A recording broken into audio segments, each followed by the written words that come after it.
l'image de l'épisode précédent, The Moth applique à la lettre les consignes de Damon Lindelof, sans pour autant faire avancer l'histoire globale ou questionner notre regard sur la série comme ont pu le faire les 5 premiers épisodes. Il reste malgré tout un épisode très bien construit et d'une certaine manière bâti sur mesure pour le personnage de Charlie. I'll do it. Charlie?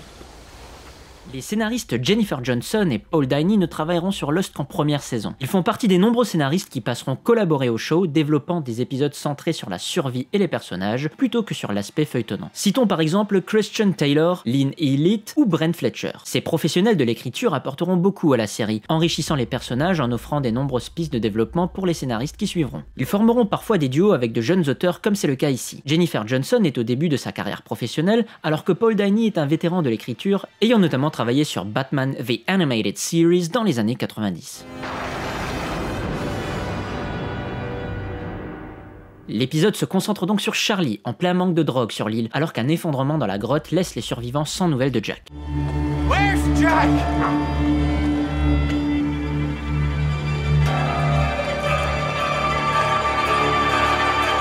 En parallèle, nous découvrons une partie du passé de rockstar de Charlie et surtout la relation qu'il entretenait avec son frère Liam. Oui, la référence au frère Gallagher du groupe Oasis est totalement volontaire. Nous comprenons que Charlie, au départ, n'était pas comme il est aujourd'hui et qu'il voulait carrément arrêter la musique. Mais il finira par sombrer comme son frère.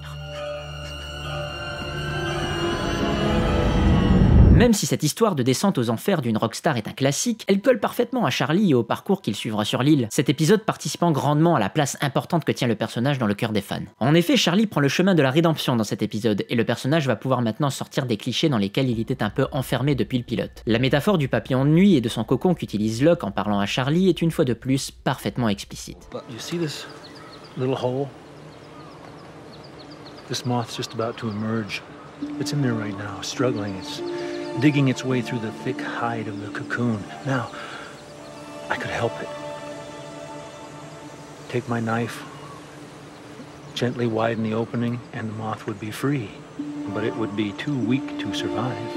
Avant de revenir sur la thématique de l'épisode, faisons un détour par les mystères de l'île, plutôt anecdotiques dans The Moth. Ils sont abordés via l'intrigue autour de Saïd et de la triangulation du signal en français de l'épisode pilote. Pas grand chose à se mettre sous la dent ici, à part évidemment le cliffhanger lorsque Saïd, à 2 doigts de trouver la source du signal, se fait assommer. Qui est le coupable? Encore une nouvelle question ajoutant une bonne dose de paranoïa pour la suite de la série. The Moth est en réalité un épisode de transition qui a pour objectif de brasser les thèmes déjà essentiels de la série sans pour autant faire avancer l'intrigue principale ou presque. Revenons sur les épisodes précédents. Après avoir abordé le dépassement de soi avec Locke dans Walkabout, celui-ci l'enseigne d'une certaine manière à Charlie avec la règle des 3 fois qu'il instaure. I think you're a lot stronger than you know, Charlie. And I'm gonna prove it to you. I'll let you ask me for your drugs 3 times. The 3rd time, I'm gonna give them to you. Now, just so we're clear, this is 1.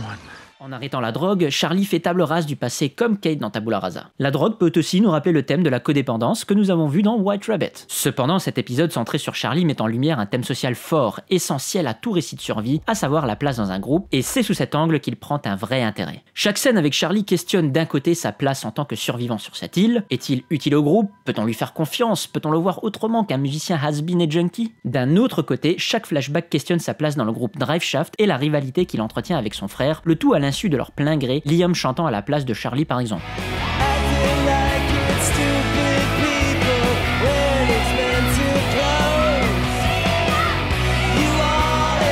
En sauvant Jack et après une renaissance, Charlie prouvera à tous en fin d'épisode qu'il est un personnage important à la fois pour les survivants mais aussi pour le spectateur. Il gagne ainsi officiellement sa place dans le groupe des survivants. Charlie found a way out. Dude, you rock! You okay?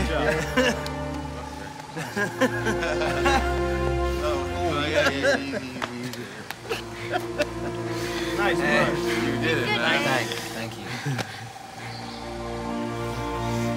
La place que nous avons dans un groupe est une thématique qui sera abordée tout au long de la série. Cet aspect social sera repris chaque saison, le casting s'enrichissant chaque année avec la découverte de nouveaux groupes et personnages tout aussi passionnants. Cet aspect est également abordé dans les scènes autour de la triangulation du signal, Sawyer et sa personnalité n'étant clairement pas les bienvenus dans le duo Kate-Saïd, voire sur le campement tout court. Nous ne sommes qu'à l'épisode 7 et quasiment tout le monde a déjà eu un conflit avec lui. La position dans laquelle s'est mise volontairement Sawyer fait de lui le paria du groupe. D'ailleurs, de nombreuses scènes coupées de The Moth concernent Sawyer et illustrent le côté parasite du personnage comme il est perçu par les autres survivants et le spectateur. Clairement, tout le monde le déteste, mais lui, il aime ça. La place de Sawyer au sein des survivants est un enjeu narratif majeur dans Lost, qui sera questionné régulièrement tout au long de la série.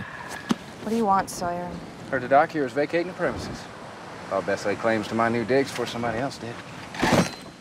La première saison de Lost est longue et compte 25 épisodes. De nombreux épisodes seront à l'image de The Moth, faisant le lien entre les différentes étapes de la survie que traversent les rescapés de l'Océanique 815 et principal moteur d'intrigue de la saison 1. De plus, chaque personnage, et ils sont nombreux, aura le droit à son épisode et ses flashbacks, chacun se révélant être toujours bien plus profond qu'il n'y paraît, comme c'est le cas ici avec Charlie. Grâce à cet épisode, en réalité, nous comprenons que tant que nous n'aurons pas vu une partie de leur passé, nous ne connaîtrons pas vraiment Michael, Walt, Hurley, Shannon, Boone, Rose, Sayid et Sawyer, qui seront eux aussi bientôt au centre.